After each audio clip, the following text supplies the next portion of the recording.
Hello, my name is Aaron, and I've watched entirely too much Star Trek. And my name is Clara, and I've watched none. These are the voyages of the Friendship Enterprise. Its continuing mission to boldly go where I've never gone before.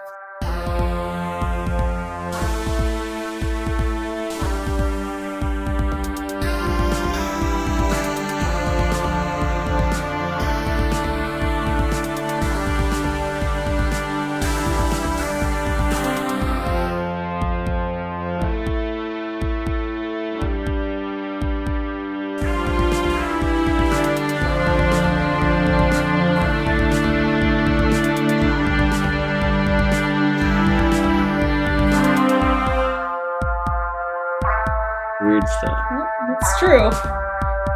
So, Not us. We're normal. well, We're I don't know normal if in our I Spock am. sweatshirts. I think you're very normal. I don't know how normal I am. If someone saw me on the street right now, they'd be like, what the hell is wrong with that girl? Or they'd be like, that girl's cool. I want to meet her That's and talk about Star Trek. But they might be weirdos then. That's true. Is the problem. I mean, they could be the devil in the dark. That's right. It could be a rogue monster. Could be the devil. The devil loves Star Trek. You heard it here first, folks. And Clara's just riding high in her new Star Trek swag. I'm wearing a Spock sweatshirt. Not for purchase. Because this one was hard enough to get. I don't think we have a big enough audience to open up a merch store. And it probably... I assume that this image is copyright infringed somehow, so like hopefully Yeah, I don't know. no one comes and like takes this away from me, my baby Spock. I hope no one arrests me for it. I won't tell them you did it. Thank you. I don't know, they used it on Saturday Night Live, so That's true.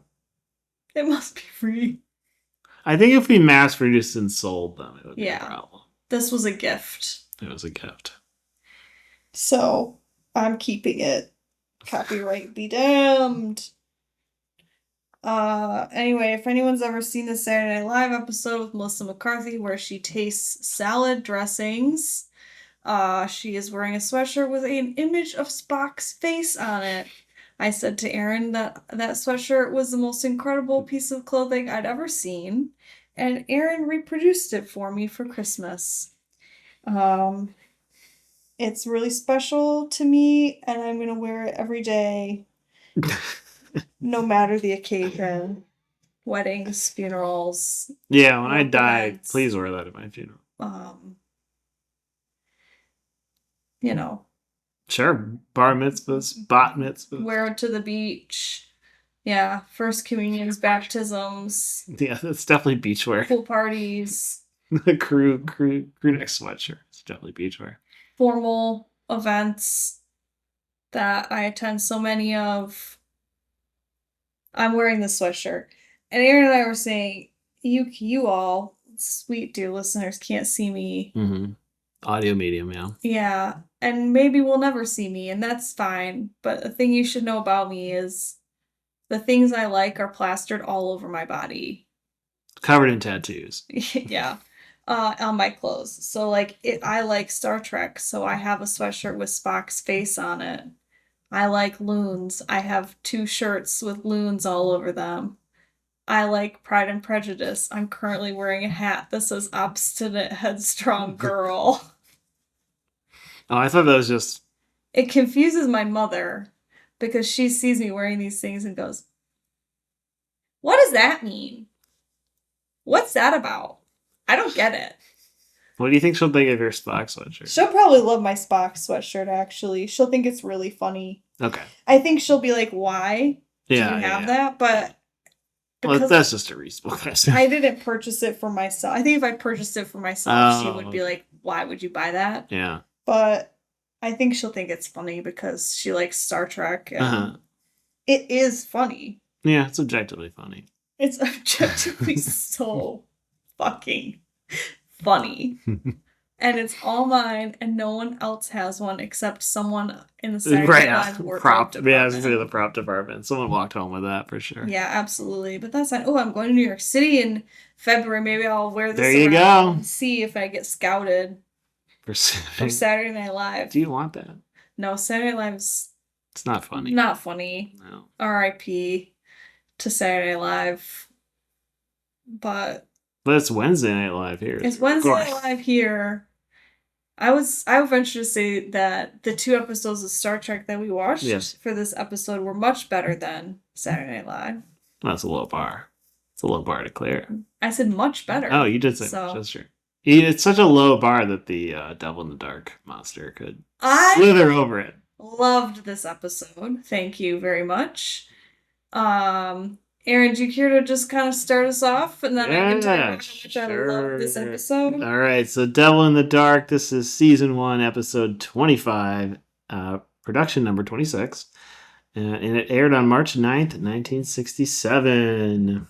Plot synopsis: Stardate 3196.1. An unknown creature threatens a mining operation. The Pergeum miners on planet Janus 6 are being killed by an unknown creature that can burrow through stone. Chief Mining Engineer Vandenberg summons the Enterprise to assist in locating and killing the monster. When the creature steals a vital part of the PXK reactor, which regulates the mining colony's support functions, Spock realizes they are dealing with an intelligent life form. After Kirk wounds the entity, Spock performs a Vulcan mind meld. He learns that the creature, which calls itself a Horta, is killing only to prevent the destruction of its thousands of silicon eggs. Dr. McCoy, using construction materials, heals the wounded Horta. The miners attack with the intention of killing the creature, but when they learn she, and this is in quotes in the description, she is the only a defensive mother, and they have been killing her unborn children, they calm down.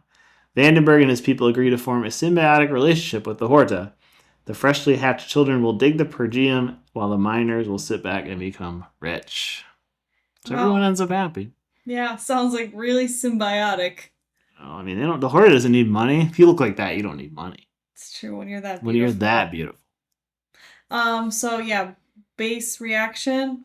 This episode, I loved this episode more than anything. Should we see what the New York Times? Oh yeah. You don't sound convinced. I just want to talk about how much I loved this episode. I know. Well, we'll get there. But last time we've skipped around and we've fallen out of our routine and we look like unprofessional scumbums. Which, maybe we are. But we're trying not to be. So let's see what was going on in the world on March 9th, 1967. I'm guessing there's not rug monster news. Probably not, but maybe there's space news. There's never space news. What do we got here? Business spending in the U.S. to slacken, survey finds. Viet Cong batter GIs in darkness. The Croton Dam overflows for the first time since '64, but the drought isn't over. Oh. Mayor Lindsay news. Civil rights news. Jackie Robinson condemns party over Meredith, shocked that GOP asked him to join conspiracy, in quotes, against Powell in Harlem. Oh, interesting. That's kind of interesting. Yeah. Jackie Robinson, a prominent, they say Negro Republican, but Black Republican leader. Always weird to read. And key assistant to Governor Rockefeller castigated his party yesterday for offering to James H. Meredith the GOP candidacy to oppose Adam Clayton Powell for Congress. So I don't know. There's this must be some sort of special election. Oh, Powell, a Harlem Democrat, was excluded from the 90th Congress in a House vote March 1st. Blah, blah, blah. Yes, I'm not sure what the issue is exactly here. Someone's not happy. Yeah, I assume they don't want him to run against. I don't know. But yeah, no space news. Darn it. I know, I'm sorry. I just want some moon news. Moon news! Yeah. We're far away from the moon still. I mean, we're always far away. Do you think that Wait, when did the first, run of Star Trek end? When did the the last episode air? Yeah. Was it before the moon landing? Oh, no. Oh. Yeah, June 3rd, 69. Oh no! Yeah. But there should be moon news. That's close though. It is close. Well, because when was the moon? August of I was 69. gonna say, right? it can't have been that much further after because Well, some people say it never happened. So. July 20th, 1969. Oh, missed it by a smidge. A little over a month. I'm holding up my fingers. You can't see. Yeah. Oh, sorry there was no exciting news for it's us okay. to discuss. That's okay. It's good to hear. No. It's good to establish us in the time frame in which this is happening because Stardate 497.2 is meaningless. So, well, so why did you love this episode so very, very much? I just thought that we finally had well, not finally. We had another. There are 26 episodes. No, we had another episode that was like nicely paced, I thought. You kind of knew what was going on. Like, I did. The viewer, you asshole, knew what was going on before the characters. Yeah. Whereas I think, I've been trying to think like what, I don't want to say issue is, but like something that I've been struggling with Star Trek. And it partially is like in the episodes where, you know, Kirk or Spock or whoever like doesn't, there's like a bit of a mystery. Like the next one we're going to talk about. Like they don't know what's going on. The viewer has no clue either. That's correct. And in some episodes you can kind of figure it out, but in some you just don't. You just go for the ride. Yeah, you don't know. Yeah. And I like when I know a little bit more than they do.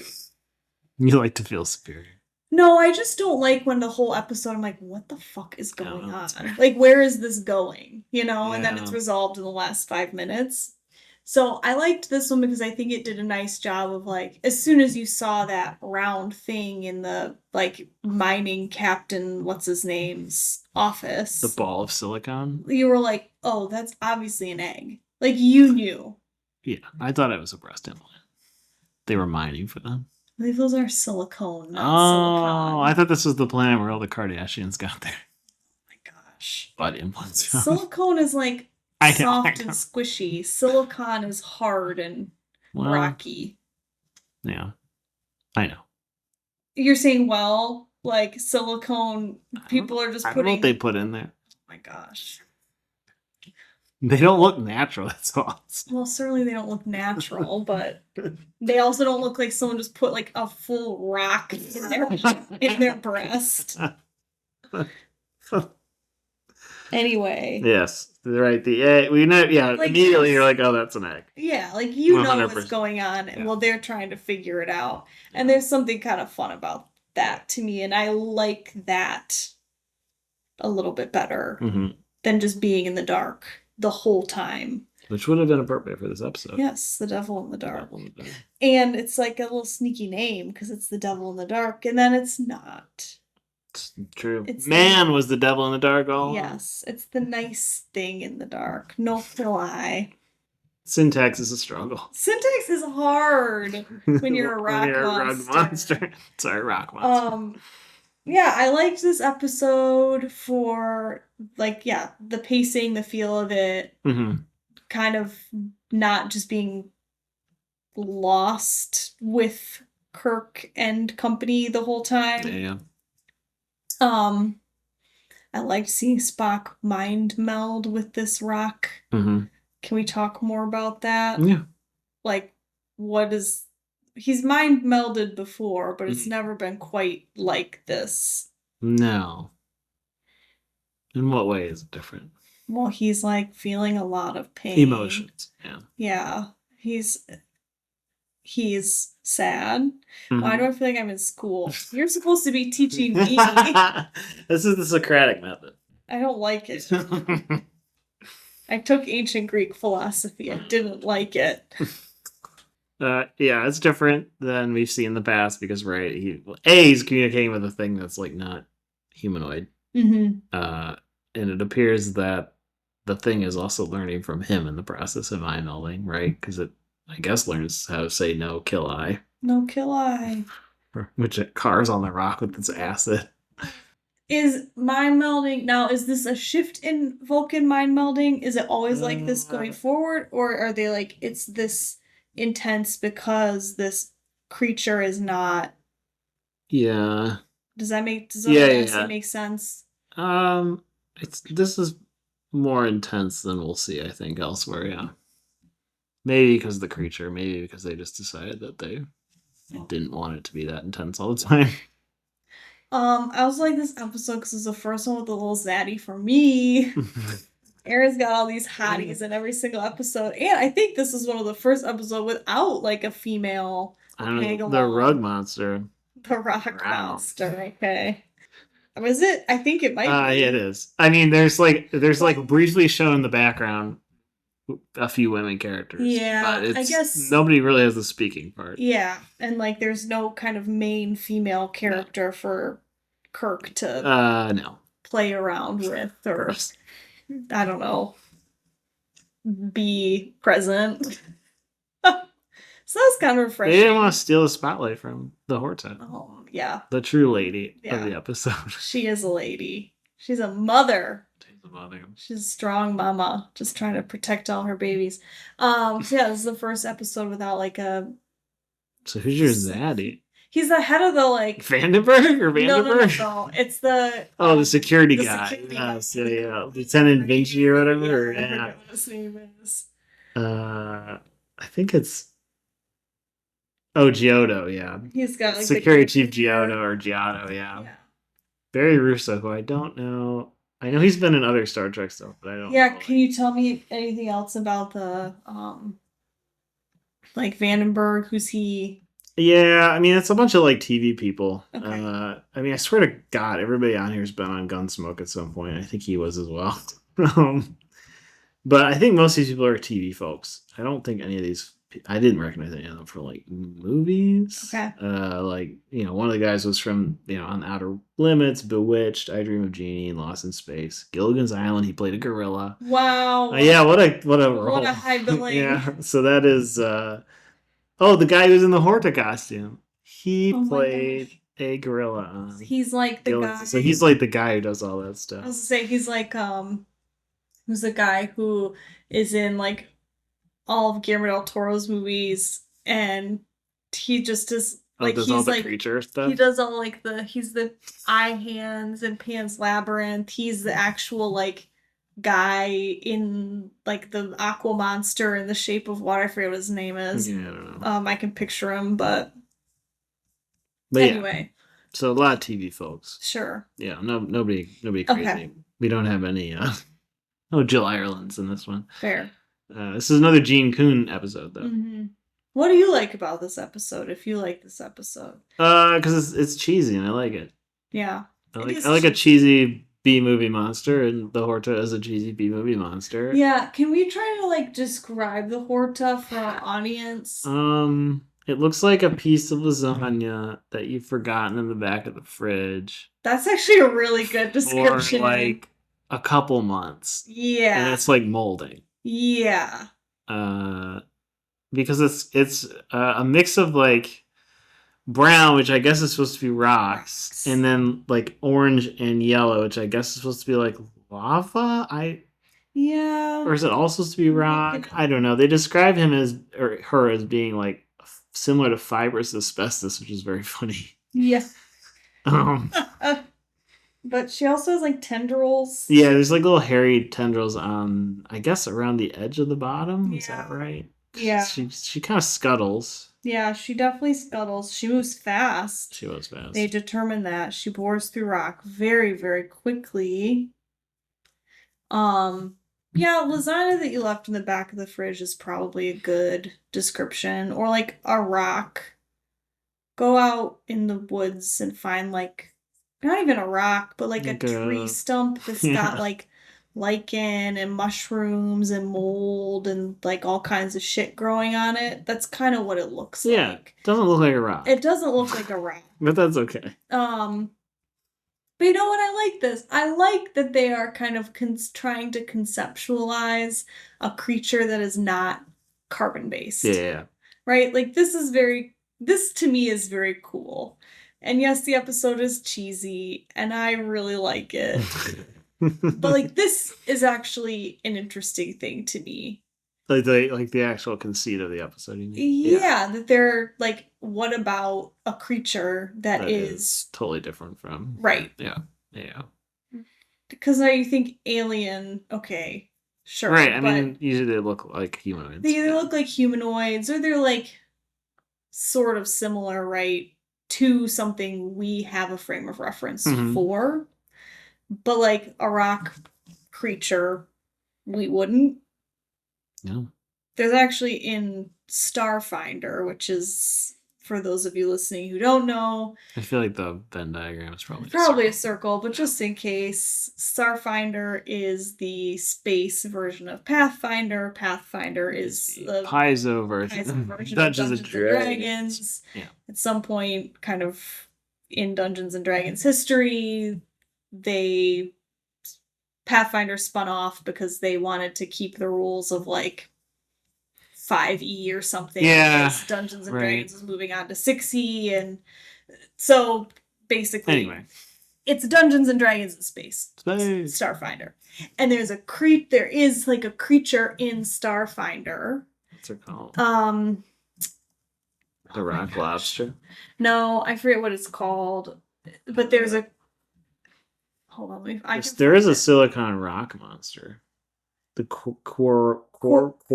Quarlu, yeah, they're called Quarlu. It kind of looks like Mr. Crab. Yes, they're like a kind of like a crab-like creature, but they are like rocks. In Starfinder, they are a silicon-based creature instead of a carbon-based creature. They like eat rocks. They are rock creatures. There you go. And I'm not saying that they're based on a Horta, but it's very similar kind of concept of just something that like we carbon beings can't perhaps comprehend. Something like a rock living.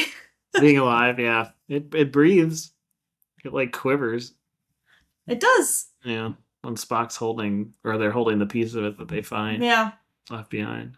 So, anyway, I just thought that was clever, interesting, different. Probably not something that was seen before. Yeah, I don't know. I would guess not, but yeah, I don't know. To me, it just shows a certain amount of creativity on the parts of the writers to conceive of this and run with it. Yeah, so I guess the stuntman who wore it designed the costume. And he was promised that if he created something that was good enough, they would use it in a show and rent it from him. That's so cute. Oh, I kind of love that. That's really cute. So we have the fella who was the gorilla in Gilligan's Island thing, Janos Prohaska. And he designed that. He designed a costume. Yeah. And they just rented it? It says, I'm going off Wikipedia. It just says the producers would rent the costume and pay him to play the part. That's awesome. Yeah. And I guess he did a like demonstration of it in the studios to convince them. That's so embarrassing. Oh man. The rock monster does have some pretty intense defenses, which like has acid that melts. It has like acid that melts rocks. Like anything, right? At one point they're like basically anything. Yeah. Except bones and teeth. Yeah. A few bones and teeth. So that's kind of cool too. I don't know. I just thought it was. Yeah, it's fun. It was a fun little romp. Yeah. It was fun to see like Kirk and Spock, and we see them in the next episode too, because it's kind of just them for like much of the episode. They're not on the Enterprise. No. McCoy jumps in. And Scotty jumps in. Scotty jumps in, but like a lot of it is just Kirk and Spock wandering around the tunnels, which is always fun to see. I like watching the two of them play in the sandbox.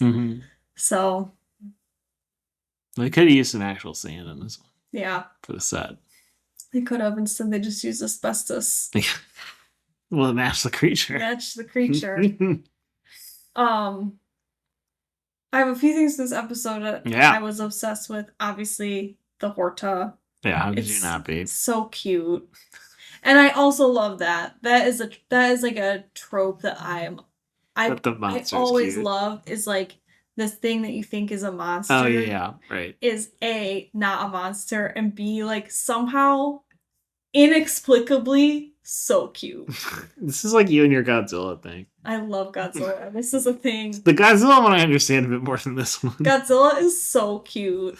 Not every Godzilla, I'll admit. Big baby nasty Godzilla and Shin Godzilla, not that cute. Okay, so you have some limits. This Godzilla's just a baby. That one they tried, I believe, in Shin Godzilla to make him a little scarier. Probably. But like old-timey Godzilla, so cute. Even like new-timey Godzilla kind of just looks like a big cat. Like there's something kind of feline about his features. His snoot. Like he's just so cute. Got a little snoot. Until he opens his mouth, like, "Aw," radio blasts everyone. But much like the Horta acid dissolving. Is maybe sort of a Godzilla like. It's like a tiny kaiju. Yeah, the Horta large would be a real kaiju, I think. Yeah. It would be like an amoeba kaiju. Yeah. I mean, it just kind of slithers over things and melts them. Yeah. I mean, that doesn't seem out of character for a kaiju. That's a really good superpower, actually.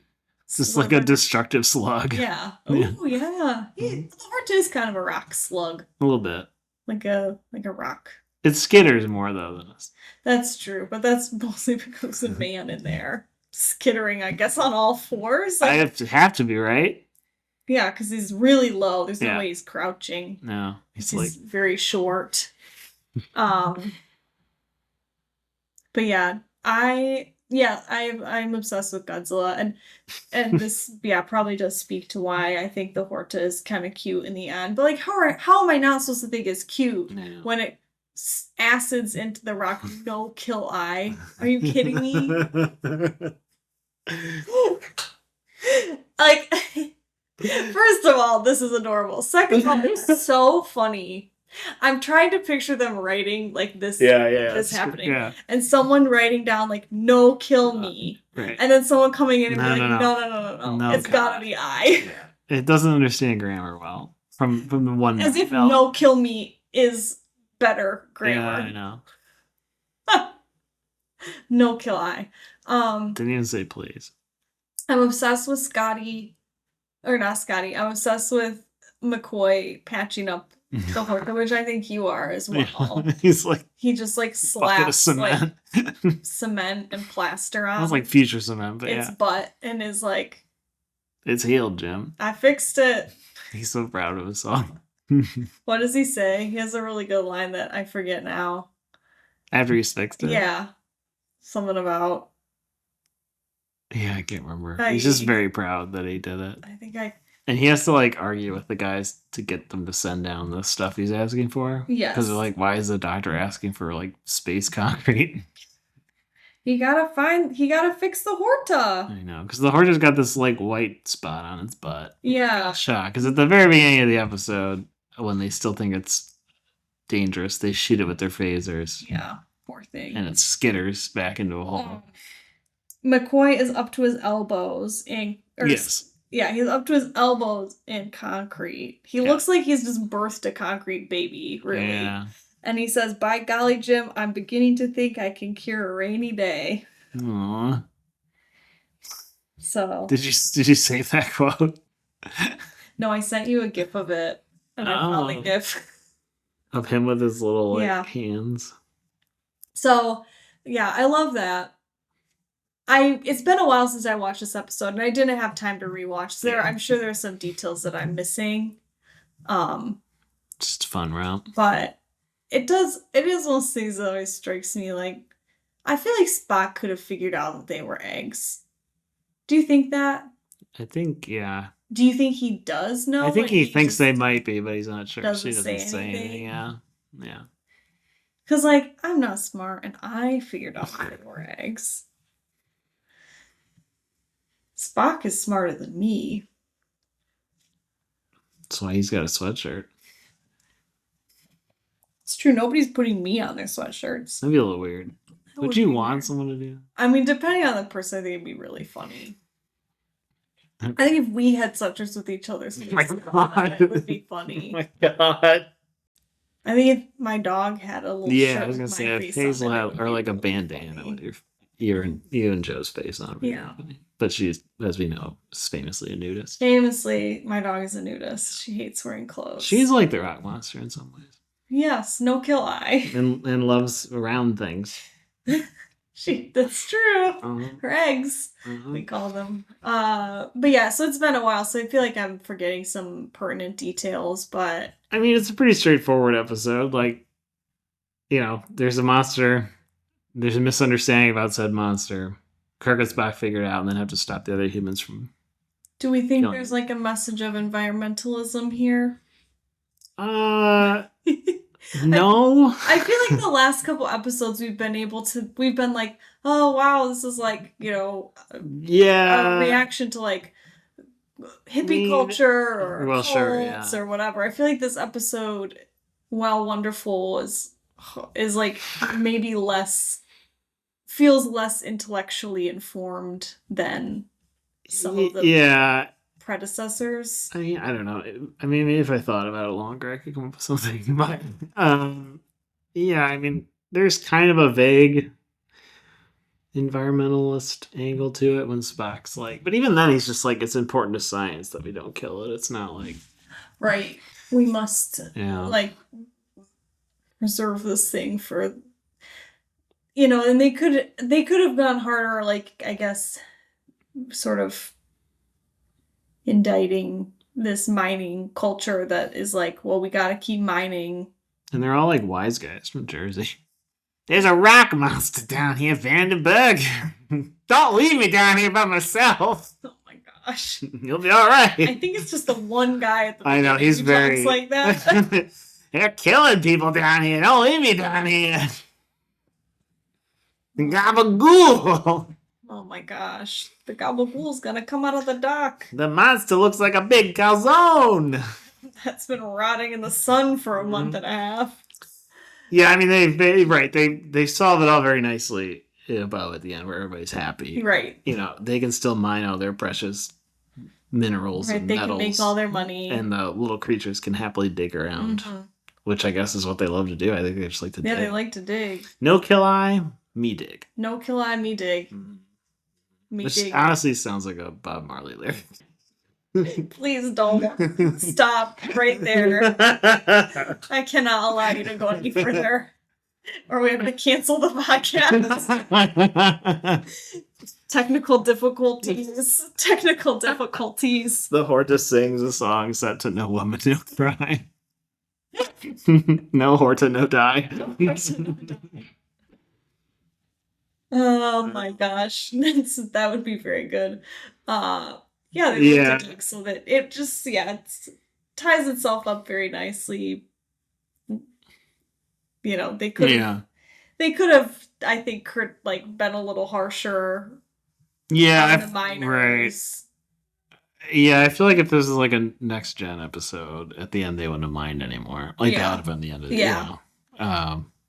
Whereas here, they're just like, well, we can continue to mine. You get what we want, you get what you want. Yeah. What a treat for everybody. But I'm dead.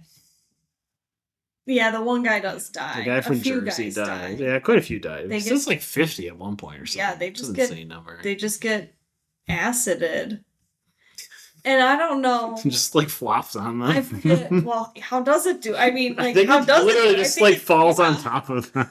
I don't remember. Did they say this in the episode? Like, it's just doing it out of defense, right? Yeah. It's not like hunting them down. Because it does, right? Because they say at one point that this is after Spock is mind melded. He says that the creature was content to let them mine until it broke into the egg chamber. Yes. Okay. And they started collecting the eggs or taking eggs away. So, because we're right, as you point out, we see the first egg in Vandenberg's office. So that's when she reacts. I'm curious what the gestation period is of these eggs. I'm not sure we know. We know she's the last one, so she's supposed to like nurse them to adulthood. So there's this. They apparently have a long life cycle, and then all but one die, I guess, and the one that remains raises the next generation of Horta. Okay. This is all what Spock apparently learns when he mind melds. Yes. So this is all kind of given to us at the remember very this. end of the episode, yeah. So it's presented as like, yeah, she's just a mama reacting like any mama would. Yeah. Or even like just like a wet nurse. Kind of. We don't know if she's She does mother kinda to look all of wet. these. She's just a rock. I She know, but can't she's help got it. like she's got like the cheese on her. You're so mean about this rock. But yeah, I know. I mean, she's not the mother to all of them, but she is effectively them. Yeah. Yeah. She's a nanny. Yeah. I mean, maybe she's a mother to some of them. I don't know. I don't know if we know whose I don't think whose we eggs do. are whose. It's a mess. Too many eggs. It's an IVF clinic's work nightmare. None Whose eggs are these? None of them are frozen. None of them are frozen. They're all hard as a rock. Yikes. Oh, we're so sorry to report. I'm just disappointed we didn't get to see the baby ones. Yeah, they would have been cute. Because Vandenberg says something like, they're cute once you see them scuttling around at the very end. Oh. I'm sad that Vandenberg gets to see them because I didn't like him. He was a real piece of work. Oh, he's just trying to get his He's just rocks trying to get off. a nut, you know? His monthly nut of money.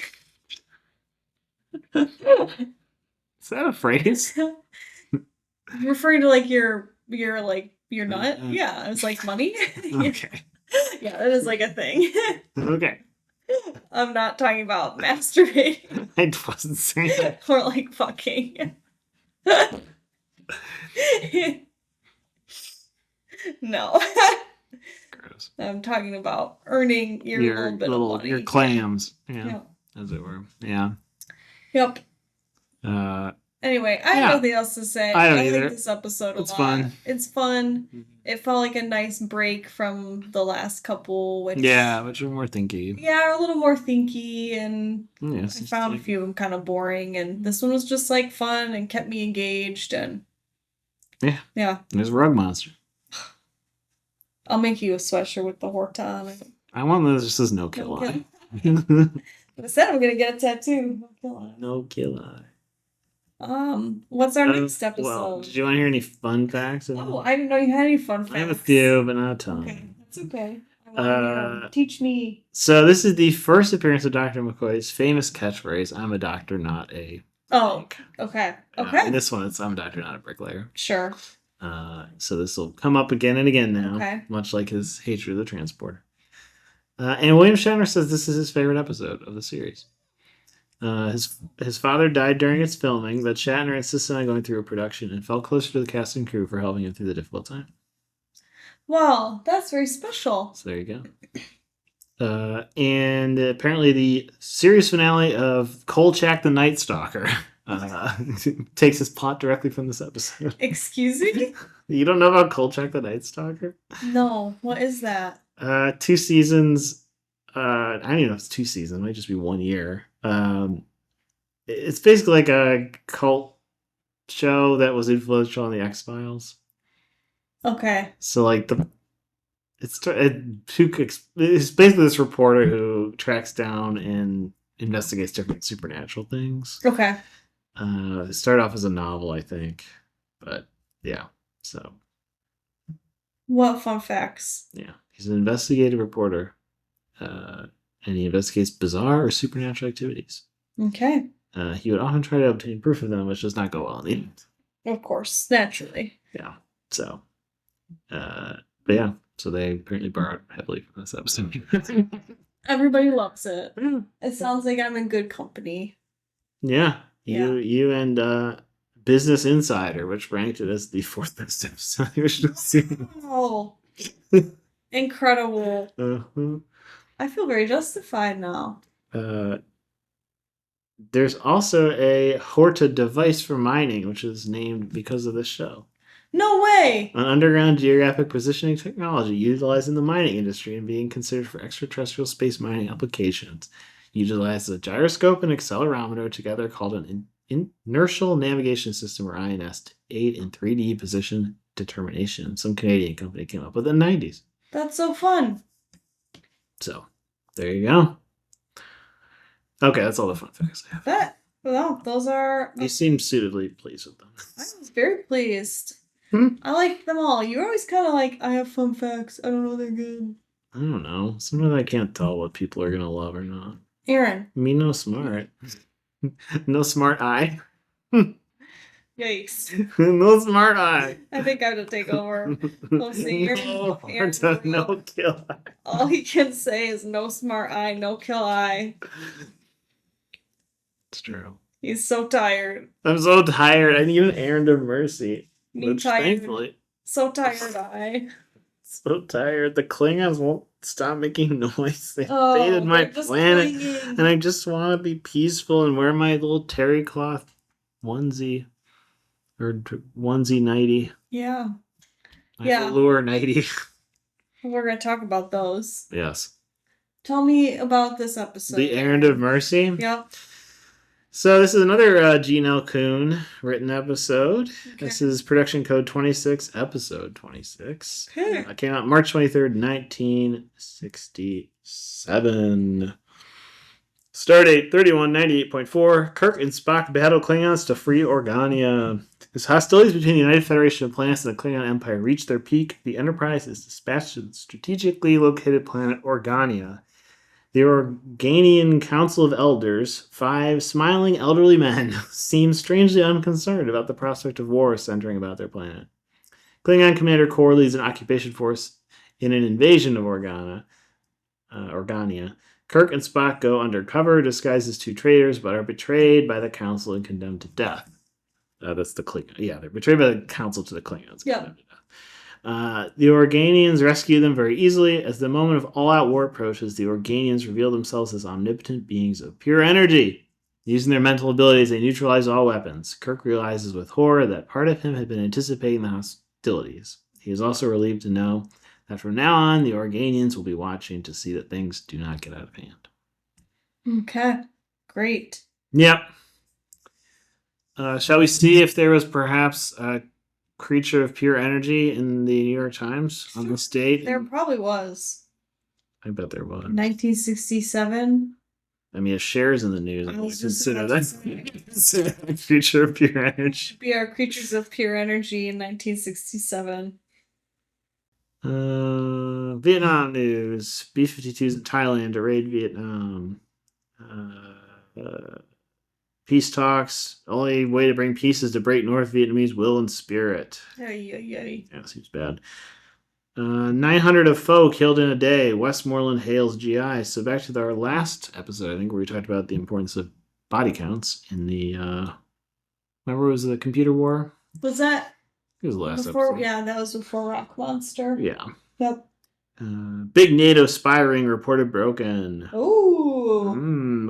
Something in Italy. 300 persons connected with the North American Treaty Organization were involved in an espionage ring that helped the communists. Wow. This is more exciting, no offense, than the previous episode's news. Weatherman defends faulty forecast. Oh my god. This is the top above the fold. The weather forecaster conceded yesterday that it had not been one of his better days, but he insisted that his staff had been at least half right and therefore only half wrong. Unfortunately, the half that was wrong was the half the public knew about. That was the forecast for a few snow flurries that came near the start of what was to be a 10-inch blinding snowstorm.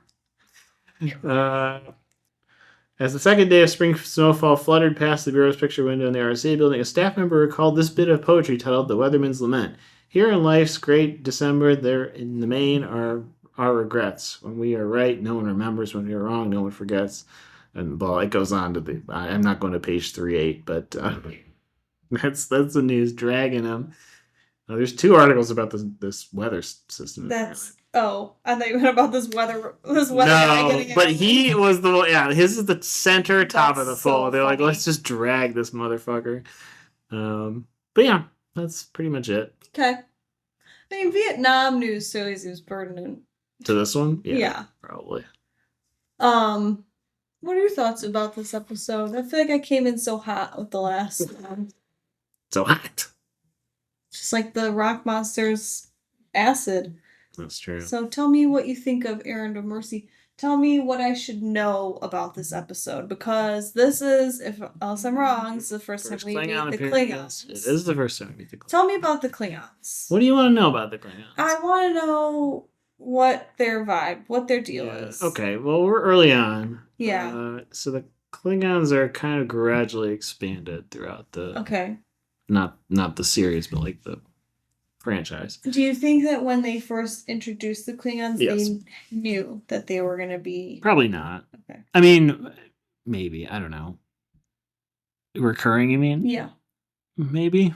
Probably. Because they set them up as kind of the big... Yeah. Big, in the same way that the Romulans are. Yeah. What were you going to say? Joe said that their look changes. Oh, dramatically. But not until the movies. Okay. So, okay. Yeah. Right now, they don't look terribly different from humans. Mm-hmm. The Romulans actually look more different, I think, than... Okay. More alien than the Klingons do at this point. That will change. Okay. But not until the motion picture in 78. Do you think that they wanted them? Because they are doing a lot with, like, their makeup. Yes, they do want them to look different. I was like, so, like, do you but think they're not doing a lot of prosthetic work. Okay, I was going to say, do you think they're trying really hard, but they just, like, don't have the budget probably 100%. to do it? Okay. Yeah, 100%. So, like, they maybe conceived of them as the way they look in the movies. I don't know if they got that far. No. I don't think so. Okay. But, yeah, they're trying to make them look alien, probably on a limited budget, because we're also at the tail end now of the production run. So usually what happens is money gets tighter because maybe one episode costs more than you thought. Right. Yeah.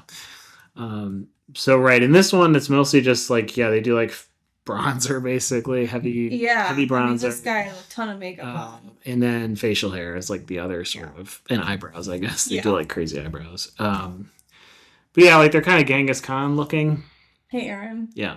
Eyebrows are facial hair. I don't think of them as facial hair. It's hair on your face. It's hair on your brow. Oh, my gosh. Get out of here. Anyway, is this why your hat says obstinate headstrong girl? Yes. Tell me more about the Klingons. And this one, they look, like basically like Genghis Khan, which was basically kind of what they were going for. Mm-hmm. So the makeup artist was designed in that way. DC Fontana edited this one. Okay. She said she preferred the Romulans to the Klingons, which is interesting because I think in some ways the Klingons will become more interesting. Did she give a reason why, or just? She just thinks they're more. No, she just thought they were more interesting. Okay. But the Klingons are kind of chosen as the main adversary of the show, in part because the makeup was cheaper than the Romulans. Because they didn't need the ears. Yeah. Okay. So I guess the look for this one was actually the idea of the guy who played Kor, the Klingon leader, so John Colicos, who fairly, I don't know, famous is the right word, but like he was in a lot of stuff. Okay. He looked familiar to me, but I didn't know where. Okay. From, and I mean not just from Star Trek, and then I realized he was the Gaius Baltar character in the original Battlestar Galactica show in the 70s. Yeah, I don't know who that is, so you're all good. And we will see him again. Okay. But not in the original series. Okay. He will come back in Deep Space Nine. Wow. As Kor. Wow. Yeah. That's very cool. So wait for that appearance. It's different because he'll have prosthetics, or he'll be updated to look like. They gave him like big four, like didn't they give him like? Yeah, if you've seen, so I assume you've seen like War for somebody. Yeah, they have like brow ridges. Yeah, I was gonna say I have like a vision in my head of like what they look like. Yeah, so this began in the film. So in the motion picture, they start this look and then they basically refine it. Okay. In the 80s and 90s with the television shows. And then when they did the Discovery, they like also changed look again and pissed everybody off. Okay. So there's actually a self-referential joke in Next Gen about the changing appearance of Klingons when we get there. I can't wait. I know. In a million years. Well, once we get to the movies, it'll get to Next Gen pretty quickly. Yes, so that was the thing I didn't know about the Klingons. Is like in production they changed how they look. What else do I need to know about Klingons? So they kind of as the sort of main antagonist, particularly in the original series, but also then in the movies, they sort of take on different, I guess, allegorical significance at various points. Like sometimes they stand in for the Soviets quite clearly. Here, I don't think that's the case. Okay. Here, they seems much more like aligned with like Imperial Japan. Oh, sure. Even like the justification for the war, right? At one point, it says you hemmed us in, limited our access to resources. They're also like Asian coded, for lack of a better phrase, and that's like heavily in a way that they won't be. Yeah. Subsequently, but I think they're I read them as closer to that than in this one anyway than the Soviet Union, in terms of like a possible real world analog. Warlike, aggressive, focused on honor and duty, which we see a little bit of here. Like they're super dismissive of the Oregonians or Oregonians or however it is. Origamians.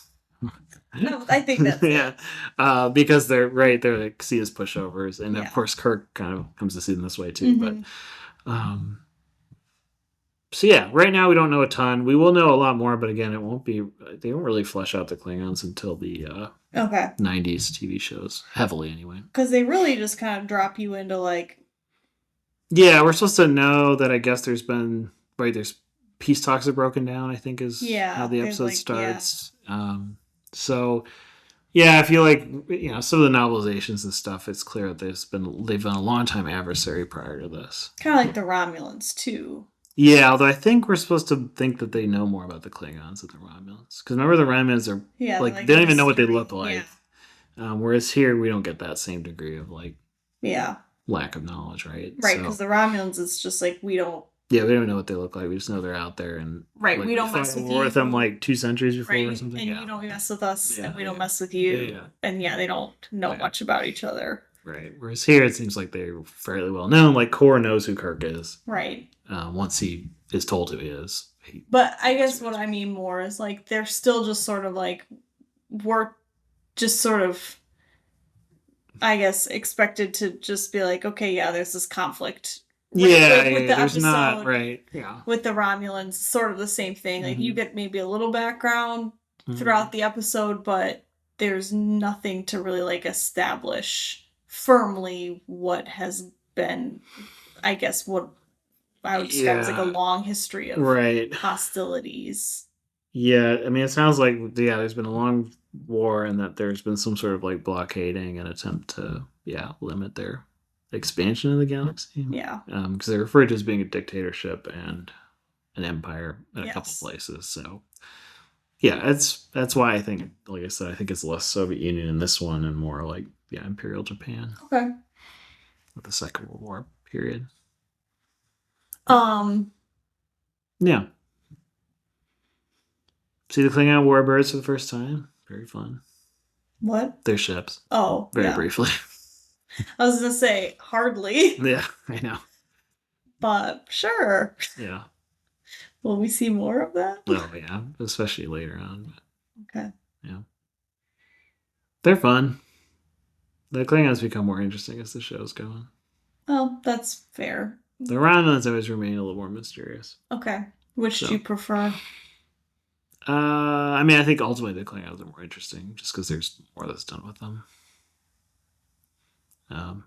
And the Romulans, I guess, in the previous episode we saw them in this very Cold War coded, but like later on it's just they're kind of like more Roman Empire coded than anything else. I was saying, are they always bad guys? There's always tension between the Federation and the Romulans, What about the Klingons? Do you want to know? Are they always bad guys? Or is it do you want to know? I mean... I guess as like a group, are they always bad guys? No. Okay. I won't say any more, though. That's fine. Because how that happens is a major plot point in one of the movies. Okay. Yeah. I'm not going to ask my question. You can. If it's going to spoil, I just won't. No, I'll just say. that's okay. It's not about the movies. It's about Next Generation.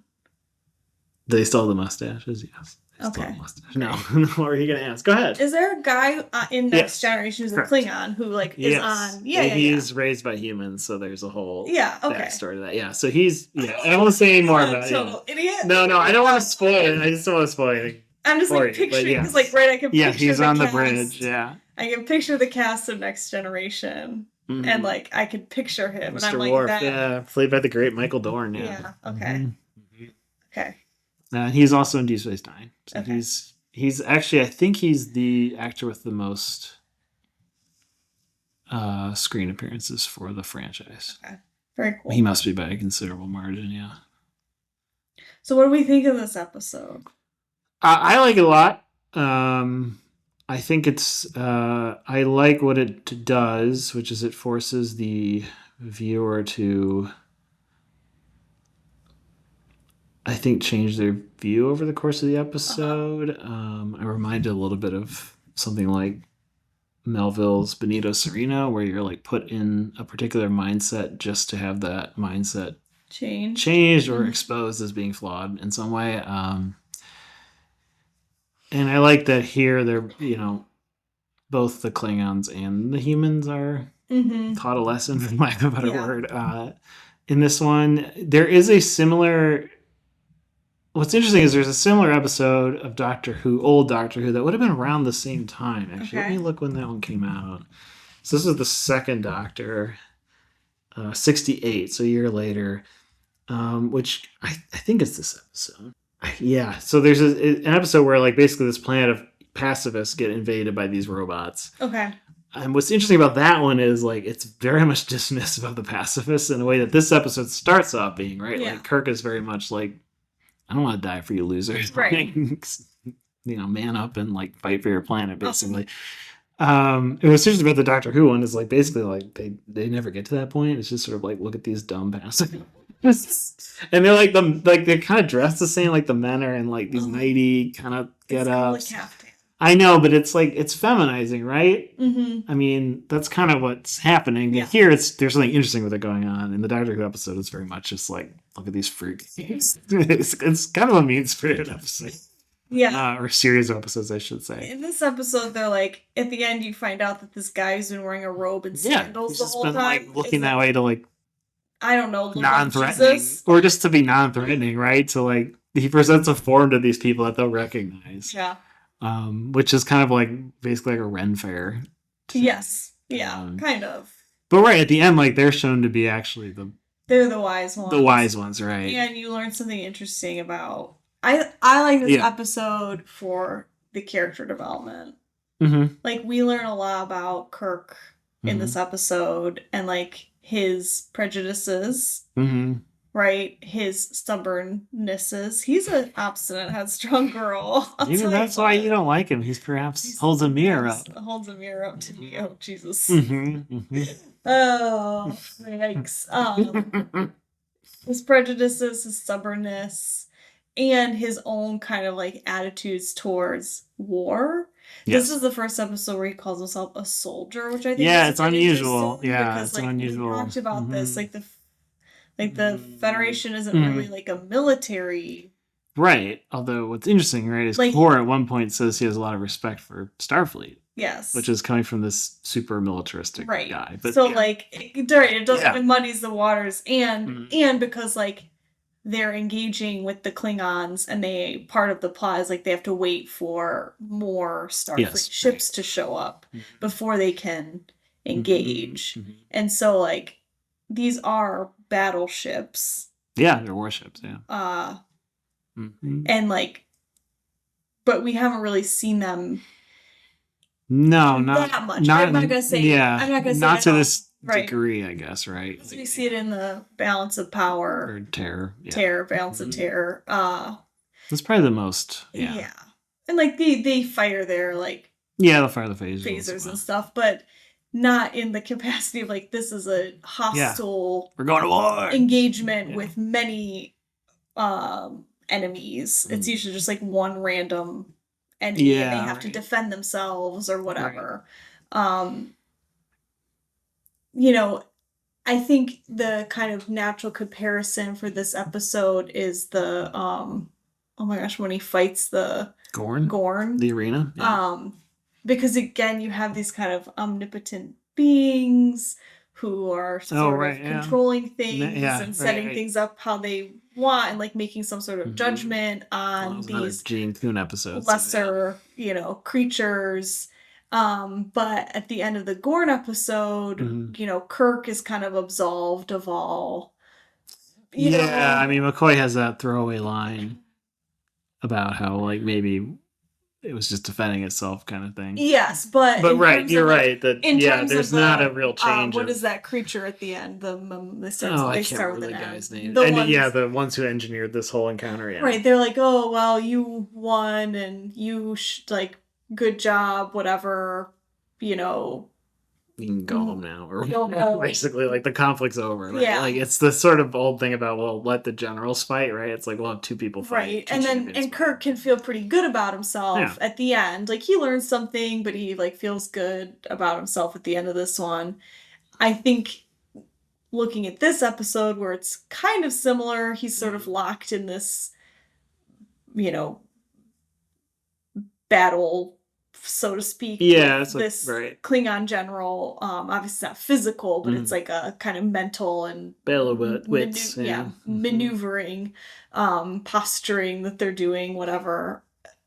And at the end, they're like, "Oh, we've been judging you and watching you, and all the controls on your machines are too hot, and you can't touch anything anymore." And also, like, bad job. Tisk.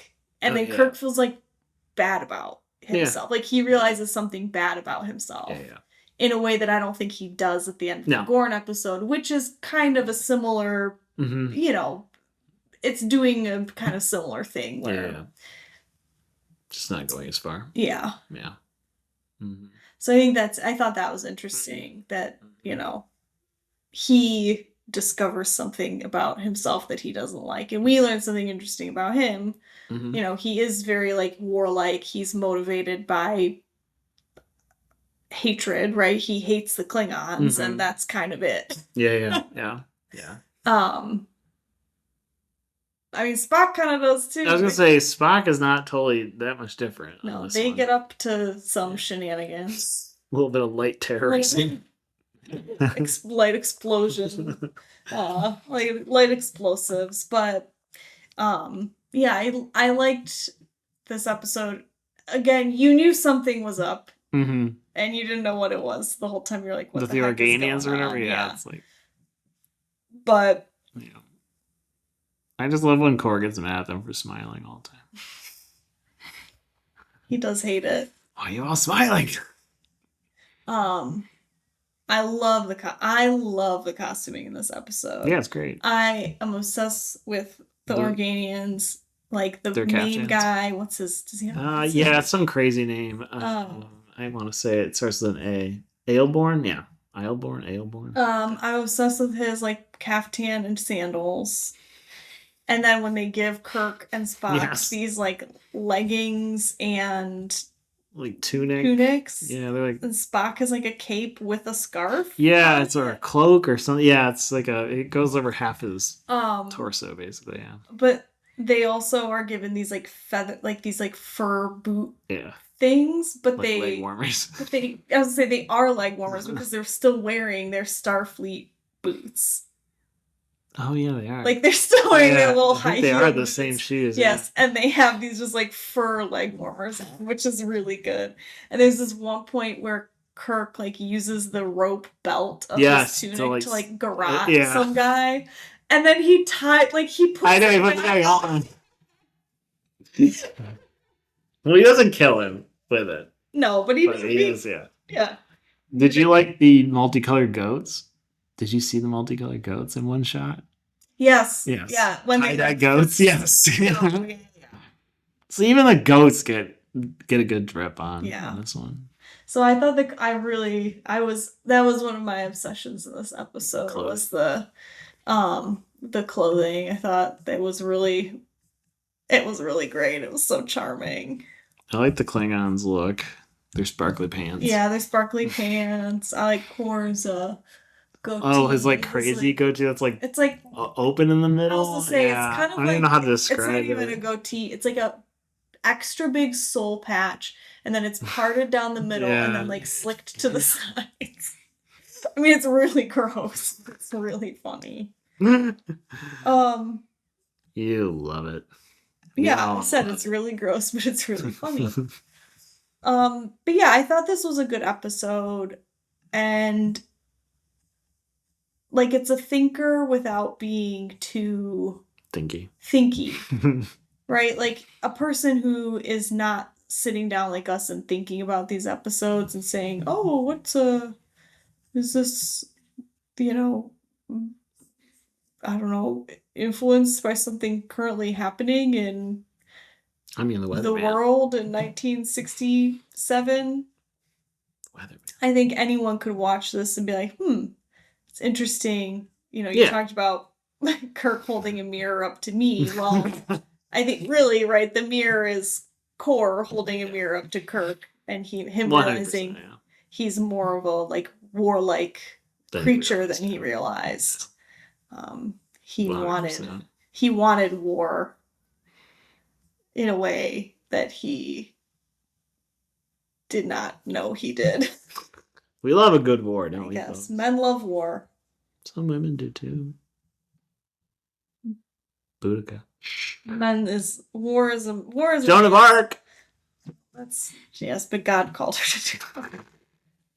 Another man. Saints Michael, Catherine, and I forget who the third one. Catherine the Great. That's true. Catherine the Great did love war and fucking. Yeah. You gotta have hobbies. It's really important. I don't know, man. Every time I watch an old-timey war movie, I'm just like, man, this is a man's game. Master and Commander. There was a reason women weren't in the British Royal Navy, and it was because bad luck. It was because they took one look at those ships and were like, "No thanks." They were bad luck. It's true. Yeah. It's because they would like sabotage the ship so they could go home. Down there poking holes in the hull.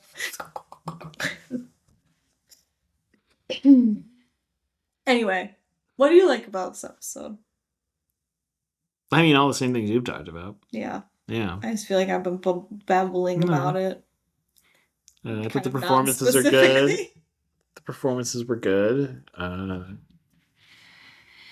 like the look of it. The set design is fun. Mm-hmm. It's in this like sort of castle-ish thing. Yeah, it feels very medieval. Mm-hmm. And I love that you know something is up. Yeah. I mean, like with all of them, you know something's up, but like the second I saw that goat. But like it's not right. I don't know. This one, you had more of a clue. It wasn't like the Squire of Gothos where you were like, okay, something's up, but like, what the hell? This one I personally was more like, okay, I know something is not as it seems with these Organians, but I'm intrigued more than I'm annoyed. Yeah. Whereas the Squire of Gothos was just, I was annoyed. Well, you just love a good council of elders, be honest. Do I? Yeah. When have I? You've expressed this to me many times off the air. How much you love a council of mysterious elders. I do? Yeah. I have? Yes. Cite your source. Every time we talk. Aaron is lying. I don't think I've ever mentioned this once. Your love of councils of elders. And lies. Don't listen to him. I like this council of elders. This council of elders is fun. It's because they're all energy people. Yeah, they're just energy beams. Mm-hmm. I expected, I guess I won't ask if you expected because we've seen this before. As an first time having never watched Star Trek before, when they were like, "Oh, we took on these forms so you would be more comfortable" or whatever. Yeah. And then they like, oh yeah. And we get that terrible close up of Core, and he's like, "Ah." Yeah. Oh, I did not need to see that man's face at like. Especially in high def. Yeah. Oh, horrible. And they like turned into the balls of energy. And then nothing. Yeah. I expected them to like turn into something else. I was waiting for them to or to like stay as balls of energy and then like ping out of the room and not just like blind everyone and then disappear. It's like a squid with their ink. What? It's like a squid with its ink. You just then scutter away. Yeah, but the squid still has to scutter away. This is like it literally just turned into bright light and then dimmer light and then faded. Oh, I mean, they were on a dimmer switch. What do you think the Organians, like, are they just like all powerful beings?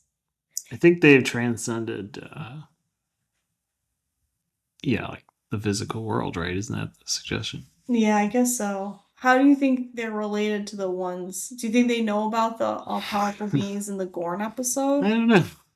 Maybe there's like a bar they all go to. Do you think there's like a beef? I don't think so. They don't seem like to have beefs. Like that's the whole thing. But like, how could there not be? If there's two groups of all-powerful entities. Yeah, but they like don't care about all these things, right? I They guess just sort of float around it. and yeah. Maybe they are kind of annoying. I think they're better than everyone else. Especially you put them in a caftan. Yeah. But the Organians were like, we're just watching you. We're making sure that, we're watching you. We're making sure you don't get into trouble again. The Gorn guy. No, they were just mad that they came into their part of the galaxy, right? Wasn't that the thing? No, the guy who like made them fight. Yeah, wasn't it because they didn't want them around? No, it was like a test. Yeah, but I thought they were in. No, it was like a sneaky test of like. Okay. No, it was to see if like Kirk was like worthy of being. I don't know. It was. What am I thinking of then? Where they like went into. Well, they like make that up. They like they like manufacture this whole thing and like, oh, it was a test the whole time to see if you're like a noble person. And then what the flap were those called? It starts with an M. I'm gonna look them up just because. Metrons. It's Metrons. Metrons. Is it the Metrons? I think it's the Metrons. The Metrons. Trial by combat. Yeah, it is the Metrons or Metrons, yeah. And well, it does say they enter an unexplored sector of space. Yeah. So they do say that they guard their space from intrusion. Is that part fake? I thought that part was real. I think that whole part is like made up so that they can. Oh. They can do this whole thing. And like judge Kirk. Oh, right. Because the final thing is they tell Kirk they will destroy the Gorn ship for him, and he says no. Yes, and then they're like, "Oh, you're a good person." They don't say you're a good person. They say you're half savage. Whatever. But then, right, and then they're like, "But you could be like us someday." Yeah, you could wear a cute little shirt. This is what I'm getting at. The Metrons are like, you. There's hope for you. Who doesn't want to look like that someday? Oh, that's a cute dress. So sparkly. Anyway, he's like, you could be like us someday. Right. The Organians are like, no, you're never going to be like me. Bye. Bye. We don't want you. But we're watching. Yeah. But yeah, where are all these all-powerful entities hanging out? And what happens if the all-powerful entities start to have different motivations or like different, right? What if the Metrons decide that they like the Klingons and they're going to help them, and the Organians are like, maybe actually we are not above this and we're going to help the Federation. It's like God War. Did I just write a new episode of Star Trek? From what I know of the newer series, how recent? Like, I don't know. Oh, okay. 2010s and newer. Yeah. This probably would fly, but it's not good. Yeah, probably. So don't give them an idea. Yeah, well, don't take my idea, Star Trek people. All of those who are listening. None of the Star Trek producers and writers who are listening to this episode, don't take my idea. Or if you do, call me first. She's an obstinate, headstrong girl. Because I'm an obstinate, headstrong girl who want money. Money, please. Are we ready to rate these episodes? Oh, I think we are. So we'll start with Devil in the Dark. What is your rating? Are you surprised it's 10 out of 10? A little bit. It's good. I don't know if I'd give it 10. I'm giving it 10 out of 10. I loved it. I'll probably give it a 9. Horta. Horta for life, baby. My pet. No killer. Maybe my next dog will be named Horta.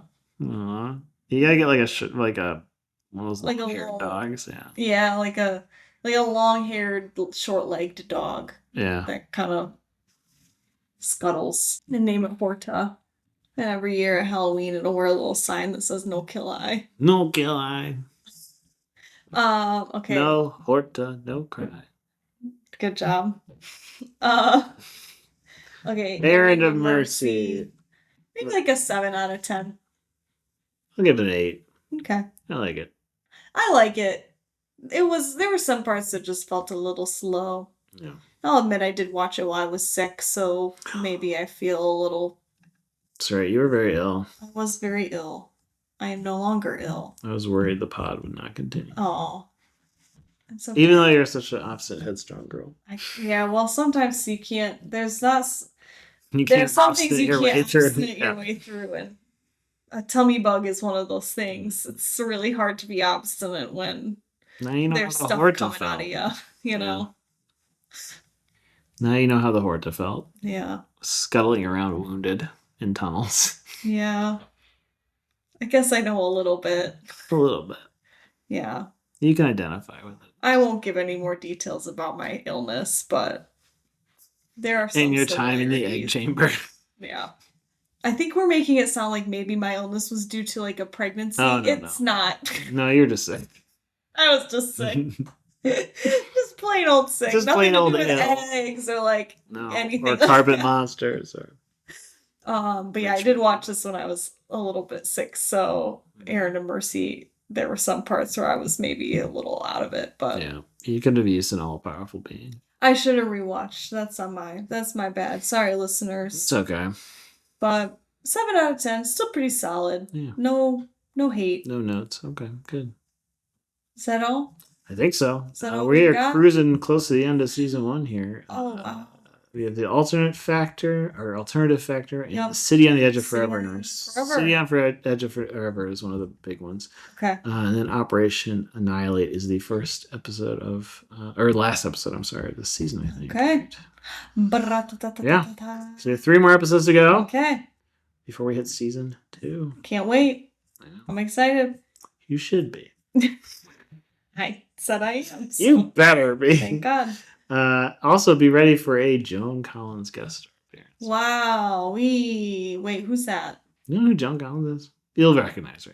Tell me what she's in. Actress, very famous. Yeah. I mean, well, I well, can't- what would you know? I got. I can't picture people, Aaron.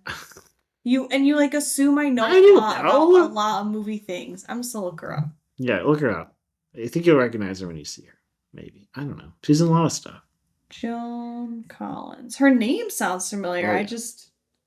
Oh, yeah. She was in the Gregory Peck movie. Yeah, the one movie that Gregory Peck was in. Yeah. What the heck do what the heck I don't do know. am I picturing her in? I don't know. Um, She was married to Peter Holm. for 2 she was years. married to a lot of people. Yeah, she was married to a lot of people. She's sort of like it's sort of like her and Liz Taylor, right? Like between the two of them, they were married to like 16 people. Everybody. Yeah. I'm trying to.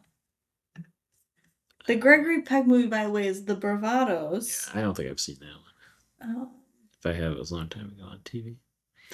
I don't know. I can picture her in like something, but I like have no idea what it is. Okay. Does that make sense? Yeah. I don't know. She's a big name. Yeah. That's fun. She is, and I can hear her voice. Yeah. Anyway. And also, Betty Davis's eyes guest star. Ooh. No, I'm kidding. They're not on this one. What were you going to ask? Nothing. Oh, I thought you were going to say something else. No. That's all. Should, I think it's ready to call it? Yeah. yeah. Beam me up. Beam me up.